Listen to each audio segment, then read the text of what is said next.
KREF app. The Ref Sports Radio Network. Live from the Buffalo Wild Wings studios, it's time to get locked into the best Sooner recruiting and football news with Parker Thune and Grayson Singleton. You better lock it up. No, you lock it up. You lock it up. Lock it up.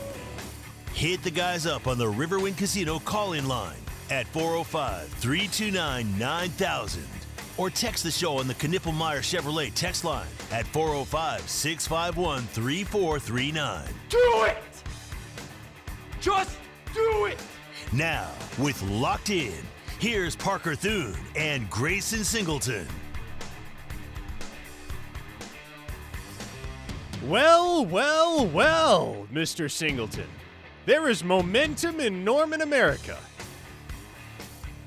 There certainly is. Also, did we get new headphones here or something? Because yeah, those are new headphones. Yeah, they sound. Yeah, you sound a lot different. I'm sure in I my do. ear right now. I had to replace that pair of headphones mid-show a couple of hours ago because apparently the right ear, the right phone of the pair of headphones that are usually in that studio just stopped working, so you could only hear with your left ear. And so I don't know, if you want to only hear me with your left ear, you're welcome to swap the headphones back out. But it was a very weird sensation for me. Pause. Yes. I heard Steely in my left ear, and that was it. There was nothing going on in my right ear. It's like I was completely deaf in one ear. But, yes, your headphones are different, and it's a bit of a different vibe today around Norman as it pertains to OU recruiting because, man, Grayson, you want to talk about steam. OU has it coming out of this weekend, and obviously they're already rolling as far as commitments are concerned. Matthew Nelson locks in with Oklahoma last night. That was fully expected. And then Noah Best out of Midlothian, Texas, the 4-star interior offensive lineman, locks in with the Sooners this morning. That was pretty expected as well. Those are two additions that are not going to shock anybody coming out of this weekend. But if you're a Sooner fan, awesome to see your program making the layups immediately upon wrapping up their first OV weekend of the year. That's a hell of a way to put that, coming off of an NBA Finals game last night. Just make the layups. Lock down the people that really want to be here. Noah Best, you told Steely in the 12 o'clock hour, is a guy who wants to be a Sooner. He's always dreamed about being a Sooner. So you got that one done. You had to hold off hometown SMU to do it, and that's an accomplishment in and of itself, particularly because Oklahoma hasn't really done that over the last couple of months. So a really good start to the week, a really good couple of results after the weekend. And by the way, I got to shout you out too. Your mock class starting to look all right. You took a little bit of an L with Caden Hall, who ended up going to Florida at safety, but you come back, you get 2 more on there. You seem like you're in position to get a couple more right, so you're looking good so far. But no, really, really good day for Oklahoma right now coming out of OV weekend number 1. Yeah, my mock class, generally speaking, if I can hit on about 60%, if I can hit at about a 60% clip with a mock class, I think that's a win, just because of all the craziness that can ensue during OV season. For instance, man, Oklahoma's got major steam coming out of the weekend, major buzz surrounding a couple of kids that I did not think they had a shot with at all. At all. Could you coming into the OV weekend? Could you disclose names? I'll be happy to disclose names. They made a huge move with 4-star cornerback Danny Odem out of the state of Florida. The number 8 cornerback in the nation, a top 100 player. Like, if he committed to Oklahoma today, Grayson, he would be the Sooners' highest-ranked commit in the entire cycle. And they also made a huge surge with – and, like, this guy, along with Desmond Green, were the two guys coming into the weekend where I'm just like, okay, forget that. Like, this visit is a formality. This is going nowhere. But Oklahoma made a big-time surge with Derek Johnson as well, the 3-star cornerback out of Murrieta, California. Let's talk about that for a second. Okay. Because you've mentioned that Oklahoma is probably only going to take 1 corner, 2 if you stretch it. If both want to come, Danny Odem and Derek Johnson, do you think they take both? I think they take both. I do think they take both if they can get both. And obviously, we'll see what happens. Both of those guys have official visits that are scheduled out the rest of the month. But Danny Odem is somebody you take all day, twice on Sundays, right? Top 100 player in the nation. He's got no doubt. Yeah, he's got a Clemson offer. He's got an Ohio State offer. He's got Auburn. He's got Florida. He's got all the big boys. Derek Johnson, I don't know that you necessarily regard him in the same light as Danny Odem, but out there on the West Coast, he's unanimously considered to be one of the best cover corners in the western half of the United States. It's interesting, though. I'll have to check on his ranking all across the industry because Derek Johnson, as of right now, on Rivals, is regarded as a 3-star prospect, as I mentioned. I kid you not, Grayson. If Derek Johnson were to wind up in Oklahoma's class, and were he to sign with Oklahoma in December as a 3-star, that would be the first 3-star signee that Jay Valai has ever had at Oklahoma. Jay Valai may quietly be the most consistent recruiter on Oklahoma's entire staff. The 2023 cycle, his first full cycle at Oklahoma, he signed 3 cornerbacks, all blue chippers. Makari Vickers, Josiah Wagner, Jacoby Johnson. The 2024 class, he signed 3 cornerbacks, all blue chippers. Eli Bowen, Davon Jordan, Jeremiah Newcomb. The 2025 class, 3 more, you guessed it, all blue chippers. Malik Hawkins, Cortland Guillory, Tristan Haynes. And so in 2026, man. That's a pretty good run. Yeah, the way things are trending with Dan. And here's the other thing, too. And this plays right into the whole conversation surrounding the move that Oklahoma made with Odem and Johnson. Jay Valai is one of those guys that pulls one out of left field every single year. There is always one guy that winds up in Oklahoma's class at the cornerback position that you're just like, where did that come from? Every single year. You can set your watch to it. You don't know who it's going to be. You don't know when it's going to be. But 2023 class, it was Josiah Wagner. 24, it was Newcomb. 25, it was Guillory. Either Odem or Johnson would certainly fit that bill here in the 26 cycle. That's interesting. I think this is going to become more commonplace. This whole pulling a rabbit out of your hat kind of thing. And I think the addition of Jim Nagy is going to do that. Also with his national network that he's accumulating as his staff at the University of Oklahoma, which, by the way, how many staffers is he going to hire? I think that's a legitimate question to ask now. Not that it's a bad thing, but curious. But the fact that Oklahoma has started to just broaden its net in terms of who they're going to recruit and what parts of the country they're going to recruit, I feel like that's going to become more and more commonplace, is that there's going to be 1, maybe 2 position coaches who will start doing this kind of thing. 1, pulling guys that you did not think they would be able to, and 2, being more consistent with signing blue chip guys, particularly as you build a reputation. Because keep this in mind, Jay Valai, with what you just mentioned, is starting to build a reputation. Now, the counterpoint to that is he going to develop all of those blue chippers? Eli Bowen looks pretty good so far. Jacoby Johnson, that's been kind of a topsy-turvy experience. But the rest of them, Hawkins, Guillory, Haynes, so on and so forth, if he can start to develop these guys and turn blue chippers into first, second rounders, that might be a trend that's here to stay. As I look through the list of 16 official visitors that were on campus this weekend at the University of Oklahoma, I think there's a very real chance, Grayson, that Oklahoma winds up with a majority of the uncommitted guys that visited this past weekend. Going in, there was only 1 commit, and that was Jakore Schmitt. So you had 15 guys on campus that were uncommitted. 2 are already in, Matthew Nelson and Noah Best, obviously.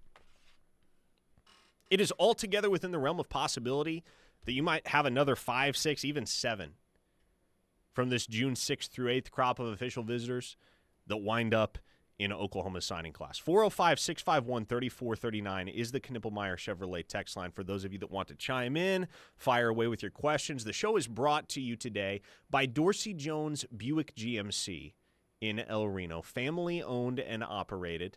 Fantastic, low-pressure sales environment out there Great service advisors, half-price oil changes on Saturdays.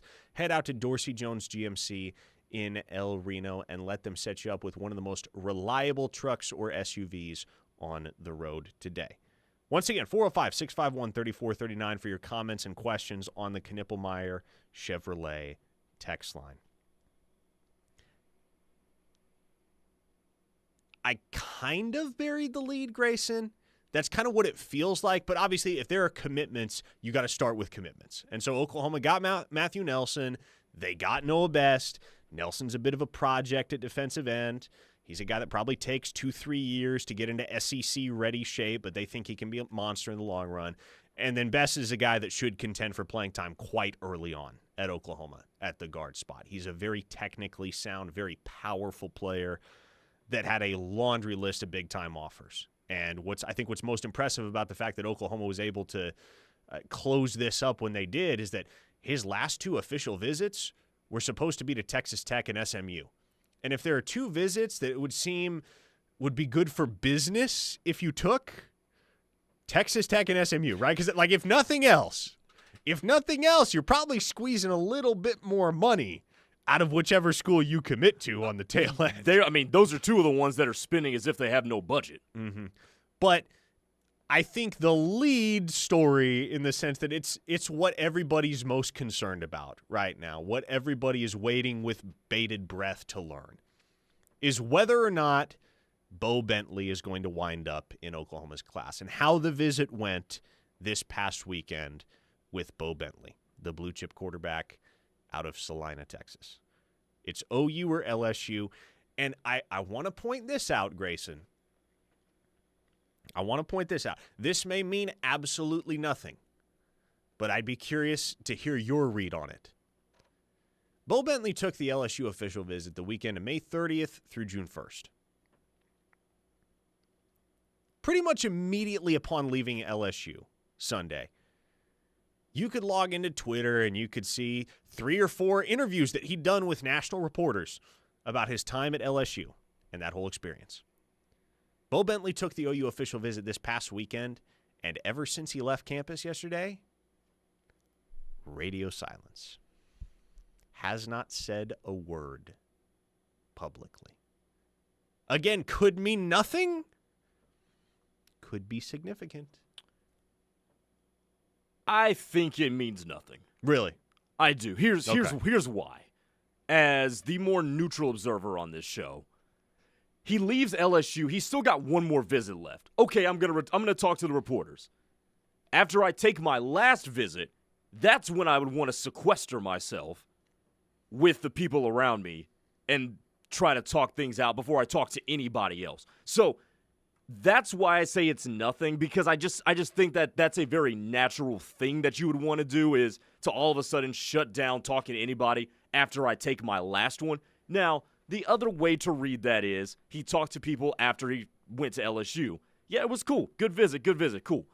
And then after he goes to Oklahoma, he doesn't talk to nobody, and you're thinking, okay, yeah, I think he's going to come because he's just waiting for the next thing that he says to be, I'm committed to Oklahoma. That is one way to read it. But to me, I don't really take much of it. I think it's a kid who, quite frankly, from what I'm gathering, kind of has a personality that he may not want to talk to people after a certain amount of time.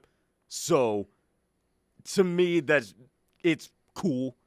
I'm just waiting for a decision at this point, because we've talked about this for God knows how long. I know, man. It's like, okay, there's light at the end of the tunnel. You can see it. The process is almost over. Yeah, I mean, and at this point, I'll reiterate what I've said for the last month or so. I think flip a coin. It's probably 55-45 Oklahoma, but flip a coin. Just tell me already. The word from the OU side ever since that visit has wrapped up is that Oklahoma did what they needed to do. They checked the necessary boxes this past weekend for Bentley, and when he left campus, they felt real good about where things stand. They didn't know anything. He did not inform the staff one way or another of his decision. That was never the plan for Bentley. The plan was always take the visits, think it over, talk with the family, talk with his high school coaches, then make a call. But, man, I said it Friday. I'll say it again here Monday. as we are now on the other side of that visit. I get the sense it's going to be really, really hard for Bo Bentley to experience all that he just experienced this past weekend at Oklahoma and then turn around and commit to LSU. I'll also add this. Amongst the guys that I've talked to, official visitors that were on campus this weekend for Oklahoma, there is very much a feeling amongst those guys. Like, the consensus is Bo Bentley's going to Oklahoma. Once again, no one knows for certain. As of right now, we are all waiting to learn definitively where Bo Bentley is headed. But the consensus amongst the parties that were present this weekend, whether they are affiliated with the University of Oklahoma or not, is that things look really, really good for the Sooners in the race for Bo Bentley. Get your questions in on the Knippelmeyer Chevrolet text line, 405-651-3439, and we'll continue to break down all of the happenings surrounding a big official visit weekend for Oklahoma on the other side. Quick word from our sponsors, and we shall return here on Locked In. You're listening to The Ref, the home of Sooner fans. Are you in need of purchasing your own health insurance? Are you turning 65 and confused about Medicare? Are you an employer looking at offering benefits to your staff? Call the agents at Allison Insurance. They'll sort through the confusion. They're not captive to just one company, and they'll get the best option for you. Don't get frustrated. Call Allison Insurance at 800-580-5587 or 745-2968. Allison Insurance. They are the experts. Every year, over 4.5 million people are attacked by dogs. Almost half of these victims are children. A dog attack doesn't inflict only physical scars. The invisible ones are often even worse. Dog attacks can cause devastating lifetime injuries. They can shatter our sense of safety. At McIntyre Law, we understand the emotional toll of a dog attack. We are here to guide you on your path to recovery step by step. If a dog attack has affected your family, call us at 405-777-7000. Beats and Bites Festival is back again at Riverwind Casino, where good grooves and great food are on tap all summer long. Kicking off on June 14th with Josh Turner. Would you go with me? And Edwin McCain. Along with crave-worthy eats from local food trucks, there's something for everyone. Get your tickets online or at the box office for just $10. Only at Riverwind Casino. Why don't we just dance? I'm State Farm Agent Julia Chu, and you already know our office is a place to turn for your insurance and financial needs. Now that place has changed to 701 Wall Street. While the location may have changed, the commitment of our team is as strong as ever. So whether you already know us or want the one-of-a-kind service offered by the Julia Chu Agency, call us at 329-3311 or come visit at our new location, 701 Wall Street, right on the corner of Boardwalk and Wall Street in Norman. Change is coming, Ref Army. From the voice of the Sooners on the rush every day for the triple option. We've landed on the triple option, and I'm excited. To the Plank Show, taking over your morning drive from 6 to 9. Every single radio person, what they want to do is they want to do a morning show. And the addition of Darinoka from 9 to noon. While remembering that Oklahoma is top dog, I want to bring an SEC perspective. Whether it's yesterday, today, or tomorrow, no one covers the Sooners like we do. The Ref Sports Radio Network. Fowler Automotive is proud to be a part of your community, where our passion and values lie far beyond the showroom. We believe that families, sports, art, and culture are at the heart of every thriving community, and it's important to us that we help build the communities that our dealerships call home. Stop by any of our 6 Oklahoma dealerships to see the Fowler Standard hard at work. We pride ourselves on being friendly, helpful, honest, and fair. This is what drives us every day. Fowler Automotive, a proud partner of OU Athletics. Did the recent storms damage your home and roof? Call All American Roofing today. All American Roofing has been repairing and replacing roofs for over 40 years and is a second-generation locally owned roofing company. They are also a Google guaranteed contractor and offer free inspections. Our roofers are GAF Master Elite contractors with a BBB A+ rating. Call All American Roofing today at 405-787-0400. All American Roofing, the best roofing company in Oklahoma. 405-787-0400. Considering refinancing your mortgage? Now might be the perfect time to start planning. With rates on the move, Stride Bank can help you determine if you may be able to lower your monthly payments, shorten your loan term, or tap into your home's equity. Stride's expert mortgage advisors will work with you to tailor a solution that fits your needs. With local roots and national reach, Stride Bank is your go-to partner for all your banking needs. Stride Bank, your trusted financial partner since 1913. Find out more at stridebank.com. Stride Bank, member FDIC, equal housing lender.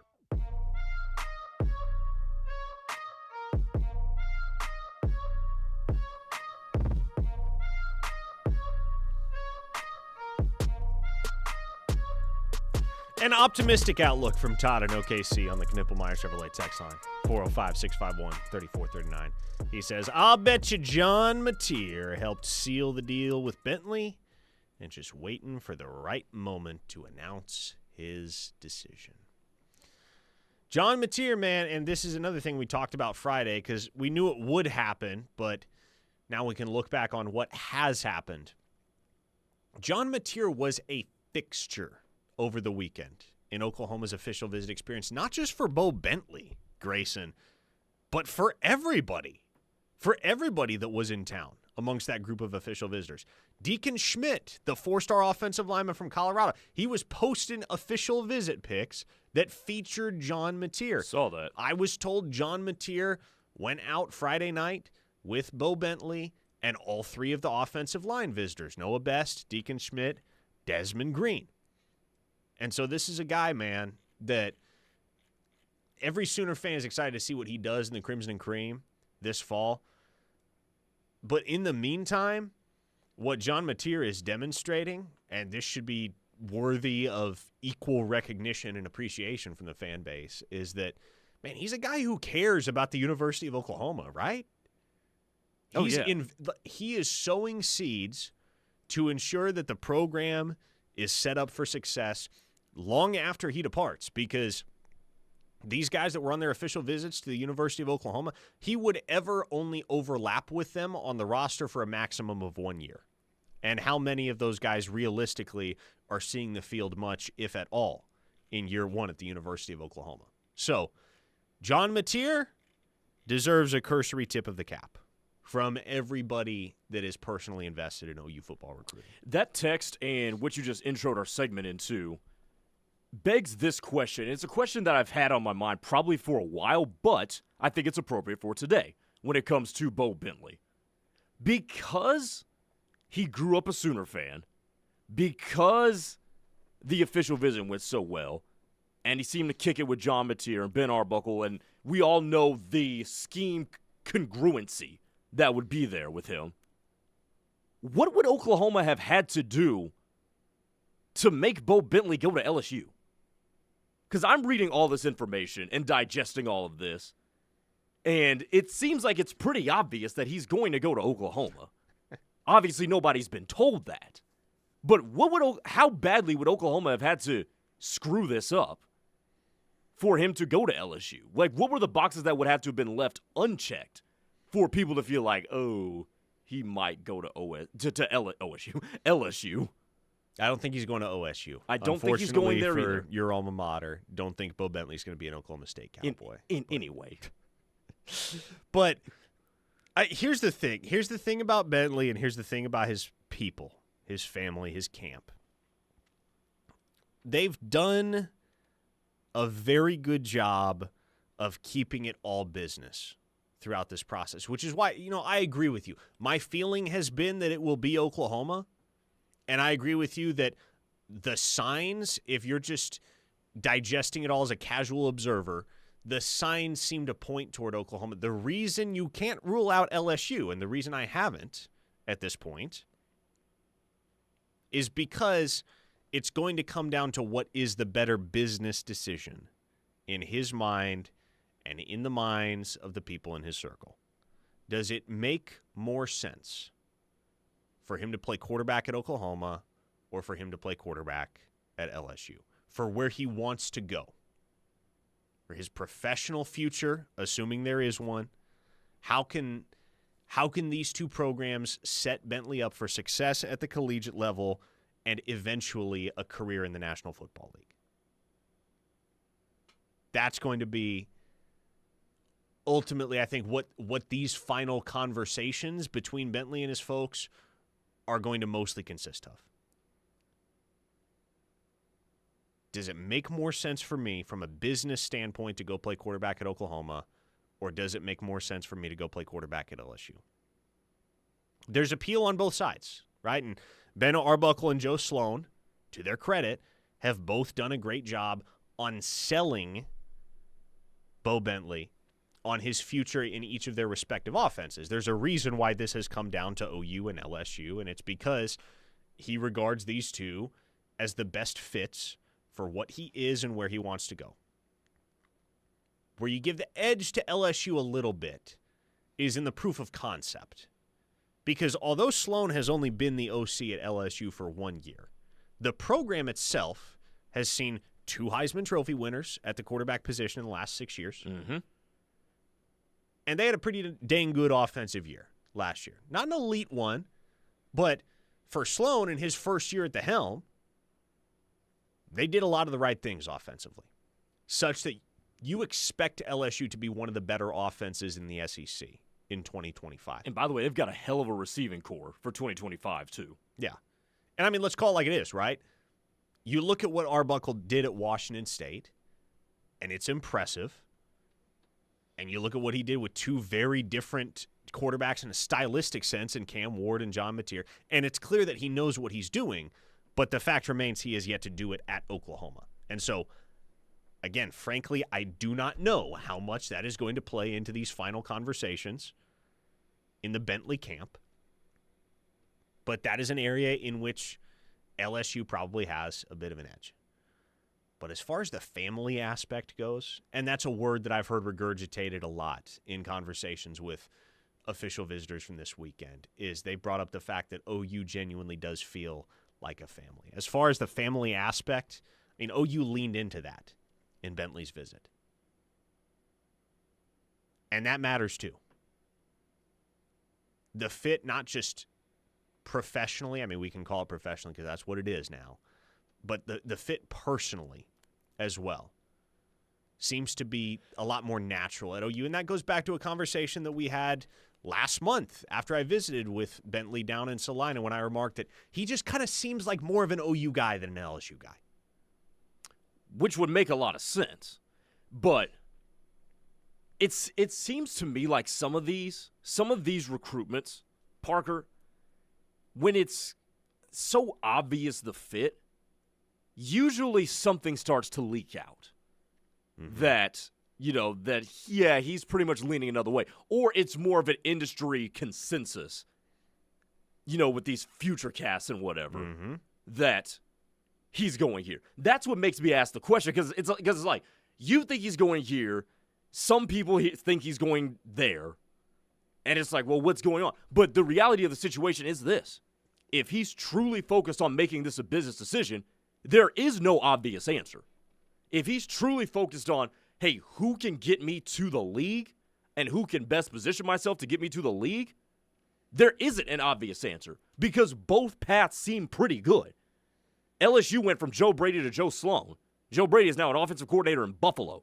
Now, they are in the process of probably putting a 3rd consecutive quarterback into the league. We'll see what happens with Garrett Nussmeier. But the previous 2 were Heisman winners. Oklahoma, really good traditional program that's done the same. Both seem to have very good receivers on the outside. Both seem to have a pretty good offensive line given health. So there really is no obvious answer, which leaves the emotional factor. And that has what has kicked me over the top in terms of I would predict he goes to Oklahoma. Because if both of those business things are even, like we believe they are, when it comes to can they get me to the NFL, what's going to be the tiebreaker? And it probably is the fact that he grew up a Sooner fan, parents are Sooner fans, family atmosphere, feels like an OU guy. That's why I feel like eventually we're all just going to exhale and it's going to be and he's going to be a Sooner. That's my feel at this point. Ryan in Jacksonville points out LSU is more desperate for a QB, and that's a good point. Where do they go now, assuming Bentley signs for Oklahoma? They whiffed on 2 major targets. They're at risk of poaching in the portal after Nussmeier. And, yeah, look, the predicament for LSU is much akin to the predicament at Oklahoma, where we know, regardless of whether or not Bo Bentley chooses OU, the Sooners are going to make every effort to take 2 quarterbacks. And you're not going to be up a creek if you don't get Bo Bentley. Do you want Bo Bentley? Is that superior to whatever the alternative is, in all likelihood? Absolutely. But finding a late stock riser at quarterback is actually easier than you would imagine. Every program does it. Georgia did it last year. Georgia flipped a kid from Boise State in like October or November because they needed a guy, and he was having a really strong senior year and had taken a jump from the junior season. And so for LSU, if they don't get Bo Bentley, and similarly for Oklahoma, if they don't get Bo Bentley, there are going to be options. Those options probably won't be Bo Bentley or anything close to it. But you'll be able to find another signal caller. And if you really feel inclined, you want to set aside a good chunk of change to go flip a big-time commit from another program, that is a luxury that you are afforded at somewhere like Oklahoma or LSU. And I'll mention this as well. I know the prevailing theory right now is Jim Nagy and these new folks know you want to do everything on the cheap. What I've been told is that they will absolutely pay big money for a big-time quarterback. And that's what those types of people are there to do. They're not there to just cheap out on everything. They're there to properly price commodities. And those guys, they know when to properly price somebody at a pretty penny. The job is just don't do that to somebody who you shouldn't do it to. How many national championship teams have you seen in your lifetime, Grayson, that didn't have really strong quarterback play? Off the top of my head, that one Alabama team whose quarterback was Jake Coker. Jake Coker, that's a good pull. That's the first one that comes to mind. And that's probably like the only example, I think it's right? the only one. And that was when Saban's Alabama teams were genuinely at their peak and had, and I don't know what the final figures ended up being. But every single year they had 8, 9, even 10 guys that were future NFL starters on the defensive side. Their weak spot was quarterback. Yeah. Which is nuts. You have to have strong quarterback play if you want to build a championship team. And you rewind to Ohio State's 2024 season. They didn't have elite quarterback play from Will Howard, but it was strong. That was a dude that made plays when it mattered. None bigger than the throw to ice the game to Jeremiah Smith in the national championship game against Notre Dame. Will Howard made plays. And so Stetson Bennett is another great example of a guy that was not elite. But dang, he did his job, man. He was a hell of a lot better than Jake Coker. I'm genuinely of the opinion, and I don't know how hot of a take this is, I think Stetson Bennett is one of the top 10 greatest college football quarterbacks of all time. What are the odds that half of the top 10 greatest college football quarterbacks of all time were horrid professionals? Oh, there's a very – I mean, Tim Tebow, right? Tim Tebow's Exhibit A. Johnny Manziel's got to be in that conversation. Matt Leinert's probably in that conversation too. Oh, my goodness. If we're putting Stetson Bennett in there, wow. Justin, formerly Yoda, on the text line says, "Hey, Parker, I'm not blocked, correct?" No, Justin, we would never block you. Miss your Yoda days, Justin, why don't you go by Yoda and still talk backwards? Oh, whoa, apparently. Okay, no. Drew from Flower Mound. J.J. McCarthy, no. J.J. McCarthy can ball a little bit. Yeah, J.J. McCarthy And play. I saw J.J. McCarthy at the Elite 11 in 2020, and I'll be honest, man, I wasn't 100% sold on J.J. at that time. I kind of just thought he was going to be just another guy at the college level. But J.J. McCarthy wound up being a stud at Michigan. I don't know if he'll parlayed it into a national championship. I don't know if he'll be a star in the pros, but I think he'll be a fine starter. Yeah. Once again, one of those guys that was able to ride pristine execution to a national championship. He was not firebombing Michigan to victory every single Saturday with 450 yards and 4 touchdowns, but he didn't need to. Nope. He made all the throws and all the plays that he needed to make. Apparently, I've been informed by our YouTube producer, Blake Gamble, that 4-star Oklahoma defensive line commit Brian Harris is currently in the YouTube chat. So we have a celebrity listener. There you go. He's due up for his. He definitely is. Is he really? I just looked. Yes. Love that guy, man. He's a riot. He's due up for his Oklahoma official visit on June 20th. Your interview with him that we played the day he committed was awesome. He's a great dude, man. Yeah. And one of those guys that, you understand why the 20th makes more sense for him and some of the other uncommitted targets, especially when you come to understand his relationship with Jake Krell, the 4-star defensive end from IMG Academy. But, man, there's also a certain part of you that wishes, could Brian Harris have been in town for that June 6th through 8th official visit weekend? Because a guy like that with his personality, man, he might have been able to tip the scales in favor of Oklahoma with a couple of those guys that came out of the weekend still undecided, but definitely leaning towards Oklahoma. And a couple dudes that fit that bill. Let's dive back in here. Tyler Ruxer, the high 3-star tight end out of the state of Indiana, and Braxton Lindsey, the high 3-star defensive. I almost called him a defensive end. He's a linebacker. Here's an interesting detail, though. Oklahoma's exploring the possibility of playing him both ways. Playing him at linebacker and getting him some snaps at tight end. Which I will be the first to say, emphatic stamp of approval. Oh, no, he's an athletic guy. He's a freak of an athlete. Yeah. And a really good pass catcher, too. Oh, yeah, he could make that work. So that's on the table for Braxton Lindsey. Now, he's still got upcoming official visits to Arkansas and BYU, but Oklahoma gave themselves an advantage. And I would say a pretty steep advantage going into those last 2 visits. Don't interpret this as me trying to sway people away from Oklahoma, because there's been people in the YouTube chats that have done so. But I think it is in the interest of, fair journalism to bring this up. Should we continue wanting to go down that road of two-way players? Because the whole Jacoby Johnson thing has not been very smooth with that.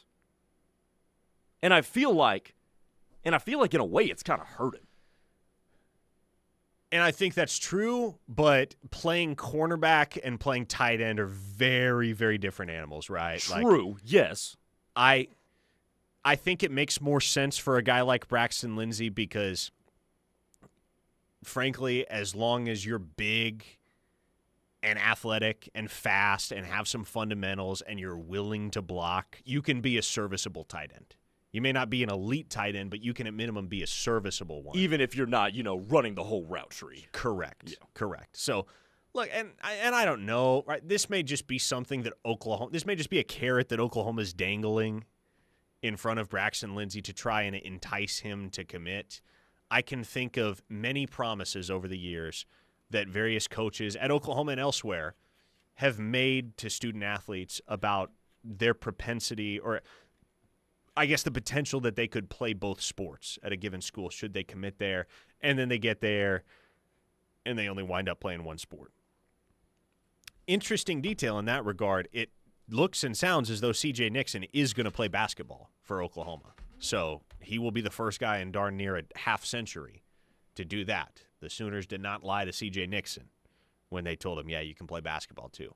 But naturally, you would imagine and expect that the vast majority of Braxton Lindsey's collegiate action is going to come at the linebacker position. And I think he's going to be a dang good linebacker, whether at Oklahoma or elsewhere, but really, really like the Sooners coming out of the weekend. And Tyler Ruxer's not going to commit until July 7th.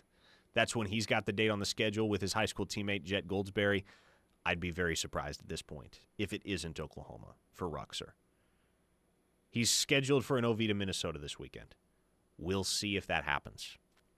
I have a sneaking suspicion it may not. I mean, if I'm pretty much leaning Oklahoma, do I want to fly up to Minnesota? I don't know, man. The school aside, let's just narrow it down to the Minnesota part.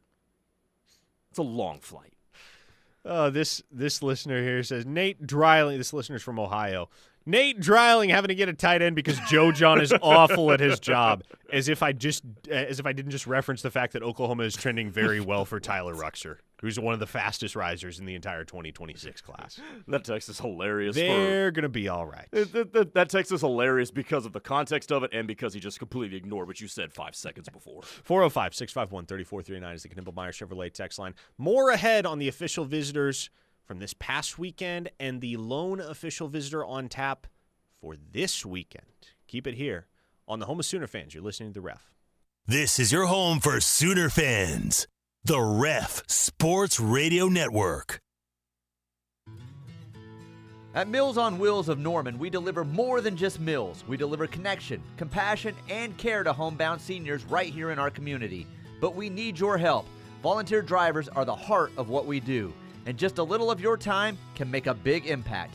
Join our team, make a difference. Visit MealsOnWheelsNorman.com or contact us at 405-321-7272 to sign up as a volunteer and start serving smiles today. The Cornhole Tournaments are back at Buffalo Wild Wings this summer. Come out to Shawnee on Saturday, June 14th. Registration begins at 11 a.m. with the tournament starting at noon. You can enjoy $2, $3, and $4 drink specials during the event, plus great prizes for first, second, and third place, along with many other great prizes, including a grand prize of Ultra Cornhole boards. Join Buffalo Wild Wings in Shawnee, June 14th, starting at 11 a.m. for the 2025 Summer Cornhole Tournament. Buffalo Wild Wings. Wings, beer, sports. When you struggle with Crohn's disease or ulcerative colitis, you get used to not feeling 100%. I thought that was how it had to be. Until I discovered the Crohn's and Colitis Foundation. They told me about new medications that weren't around back when I was diagnosed. They helped me find a specialist who gave me a new treatment plan. I'm feeling better than I ever thought I could. Don't settle for not feeling your best. Take action today to take care of yourself. Spill your guts. Learn more at spillyourguts.org. How do you give hope to a child in the foster care system? It starts with your heart. That tug you feel on yours when you hear that children are waiting for a stable, loving voice to speak up for their best interests. And then it becomes your time. What started out as a feeling that maybe you could make a difference becomes the difference. Change a child's story. There is a child waiting for a volunteer like you. Contact South Central CASA at 405-360-5295. To some, the sound of a baby babbling doesn't mean much, but that's not true. They're testing out vowels and consonants and trying different sounds.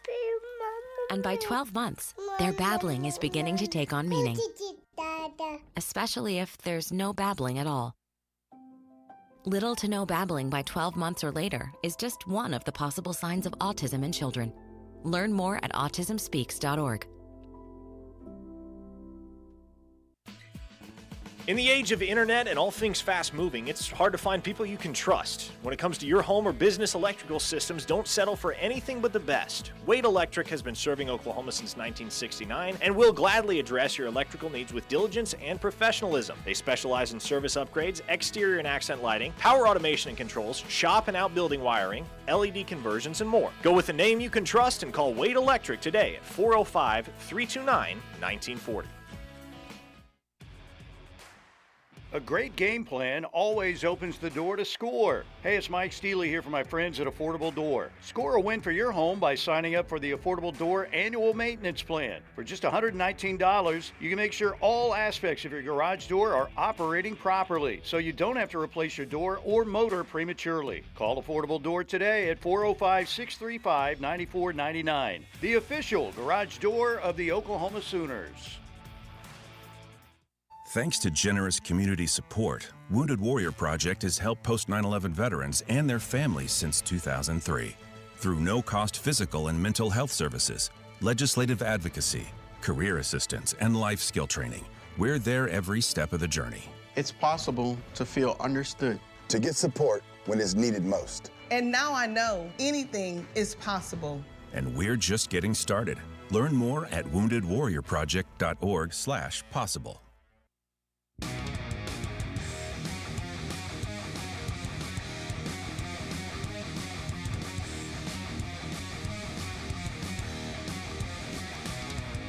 Parker Thune, Grayson Singleton here with you on Locked In. listening to the Ref, the Home of Sooner fans. Knippelmeyer Chevrolet text line is 405-651-3439 if you want to chime in throughout this last segment. How about a little bit of breaking news, Grayson? Let's do it. A little bit of breaking news. Felix Ojo is no longer taking his official visit to Oklahoma. So that doesn't surprise me. Yeah, obviously everybody kind of understood OU was a long shot, or it was a long shot for OU to land Ojo going into his official visit, which was supposed to be at the Champ U Barbecue June 20th through the 22nd. But he just officially announced it a couple minutes ago. He will no longer take an official visit to Oklahoma. So one less 5-star over which to puff the hopium. Wow. That was a very unnecessarily fancy way of saying we don't need to belabor the point any longer. Here's the thing, though. Because Oklahoma landed 2 blue chippers at offensive line with Ryan Foje and obviously Michael Fasusi last year, you can kind of look at this as there wasn't this may not have been a good idea to take him financially. Now, the whole world of financial is going to be completely reconstructed after what happened last weekend. And this is the correct take, by the way, everything that you're about to lay out. But that would probably have been too much money committed to one position if you were going to have both Ojo and Fasusi on at the same time. So it probably is going to be somewhat of a blessing in disguise that Ojo doesn't end up here. Good player, don't get me wrong, very good player, but is it a pressing need, and is it like an existential loss for Oklahoma? No, it is not. Well, look, I know some of the numbers that have been floated to Ojo from other programs. It's my job to know this stuff. It's also my job not to disclose these numbers. So I'm not going to just outright tell you what the numbers are. But somebody asked me a few weeks ago, how much would it take for Oklahoma to be able to get Felix Ojo in the class? And my answer was 2 Fasusis and change. So now consider the amount of investment that went into Oklahoma's successful pursuit of 5-star offensive tackle Michael Fasusi last year. Multiply it by 2, and you're still probably short of the number that it's going to take to get Felix Ojo on board. You're talking about a 5-star left tackle with NFL measurables and skills that is as much of a can't-miss prospect as anybody in the entire 2026 cycle. Now, since he's going to command 2 Fasusis and change, is he better than Michael Fasusi? That's a hard question to answer. Right this second, no. Well, by the time he's a senior in college, I would say, yeah, there's a real good chance. And that's the way a free market works. Ojo is 6'7", verging on 6'8". Oh, God. Great frame, incredible length, awesome footwork. He's the complete package. And the advantage that he has over Michael Fasusi in that regard is he's 3 inches taller. Michael Fasusi is a great football player, great prospect. Wouldn't shock me if he was an NFL first-round pick one day. But he's not 6'7". So, long-term, it's kind of hard not to give the developmental edge to Ojo a little bit. And that's obviously taking it for granted that he does develop properly, and he is developed properly at whatever university he lands at. But it's not going to be Oklahoma. We know that for a fact as of today. Sooner Shane in Springfield asks, is it more or less than what Jackson Cantwell got? It's about the same neighborhood, which is understandable because I think as of right now, those are the only 2 5-star left tackles in the country. Slim Brady asks, was Ojo the highest-rated player OU was going after? The answer to that question is yes. He was the lone 5-star that was scheduled to OV with the Sooners. However, there is another recruit that's approaching 5-star territory right now, right there on the cusp of earning the 5-star distinction, and he now kind of becomes the big-ticket item amongst the ranks of the uncommitted for Oklahoma the rest of the way, and that is Jake Krell, Brian Harris's buddy. Now, Jake Krell was at the University of Florida this past weekend. From everything I heard and gathered, that visit went quite well. Florida's kind of the hometown school in a certain sense. He's from Orlando, so I guess technically it's UCF, but come on, UCF. There's a lot of appeal with Florida. But OU gets the last shot with Jake Krell. As I see it, they've been in the lead there for some time. It hasn't been an insurmountable lead by any means. But when you factor into the equation the reality that he is going to have two guys there on that official visit weekend in Brian Harris and Will Conroy that are specifically there to help recruit Jake Krell, that scheduled their official visits at Oklahoma for the weekend of June 20th, not because it was the Champ U barbecue, but because they want Jake Krell on board alongside them. It kind of feels similar to the Bo Bentley thing, right? Mm-hmm. Where Mm-hmm. there's just going to be so much effort expended, and you go in feeling decent enough about where things stand that you'd be surprised if Jake Krell doesn't wind up a Sooner. I wouldn't. I wouldn't be surprised if he didn't end up a Sooner. Well, maybe I phrased that incorrectly, because obviously you wouldn't be surprised if Bo Bentley wound up an LSU Tiger. But I would. Betting favorite. Let me say it this way: I'd be more surprised if Bo Bentley winded up a Tiger than if Jake Krell wound up, let's just say, either at Florida or Ohio State. I'd be less surprised by that. A listener in Arkansas asks, Parker, are there any recruits that you thought would commit but haven't? The one that I knew, and I actually wrote it on OU Insider last Sunday after talking to Matthew Nelson and a few folks from his circle, members of his family and such, because he was at camp last Sunday prior to his official visit, and it was very clear at that point that even though he already had official visits scheduled to Tulane and Cincinnati, he was probably shutting it down. So I said, look, I'd be surprised if Matthew Nelson wasn't committed to Oklahoma by this time next week.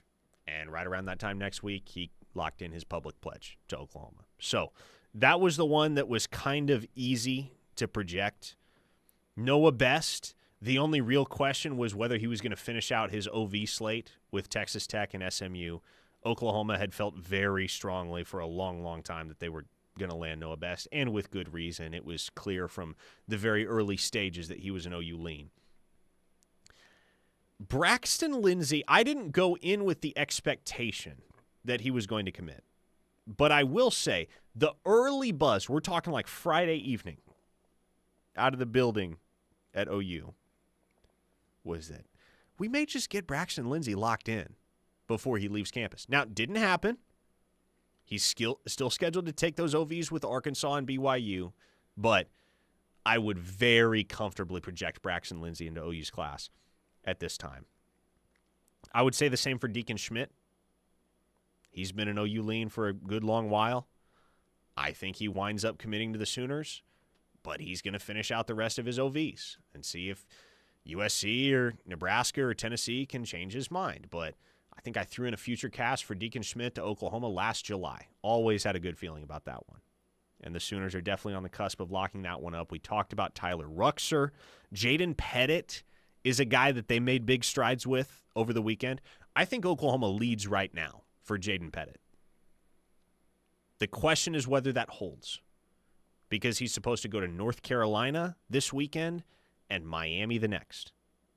So if Oklahoma can hold serve there, then as long as they can sustain the momentum, as long as they don't get overtaken by North Carolina or Miami, I think Jayden Petit winds up in Oklahoma's class. I'm not quite confident enough that I'd throw in an official prediction on it, but I like where they sit with Petit coming out of the weekend. We talked about Derek Johnson. We talked about Danny Odem. How hilarious would it be if Oklahoma's highest-rated commit on the offensive side of the ball was Daniel Odem, and their highest-rated commit on the defensive side of the ball was Danny Odem? That's some NIL marketability right there. Name twins. That, given the fact that everybody's missed out on Bo Bentley's marketing ability, I wouldn't be shocked if nobody. Yeah, how was there not that. a Bentley in the photo shoot, man? They clearly didn't listen to us prior to the OV. Come on, man. They just not have the right hookups at the luxury car dealership? Come on, man. A photo shoot on Owen Field with Bo Bentley on the hood of a Bentley, immediately. I still don't get how LSU didn't do it, because that seems like that would be right up their alley. Immediately becomes one of the absolute coldest official visit photo shoots of all time. Davian Groce, we'll see on that one. The 4-star wide receiver from Frisco, Lone Star, he took an OV. Things went well. I still think that one's a long way off from being decided. OU made some solid headway with 4-star defensive tackle Elijah Golden out of the state of Florida. I don't think they're getting Desmond Green, the number 1 player in the state of South Carolina, on the offensive line. But for the most part, I would say Desmond Green right now is the only visitor from this past weekend that I would say, yeah, he's not coming to Oklahoma. Everybody else, the Sooners gave themselves a great shot with. And that's a pretty good ratio. All right, we're done here on this Monday. This has been Locked In for Grayson Singleton. I am Parker Thune. Thanks for chatting recruiting with us for the last hour. Tyler McComas and Teddy Lehman take over next. The Rush is coming your way. Stay tapped in right here on The Ref, the home of Sooner fans.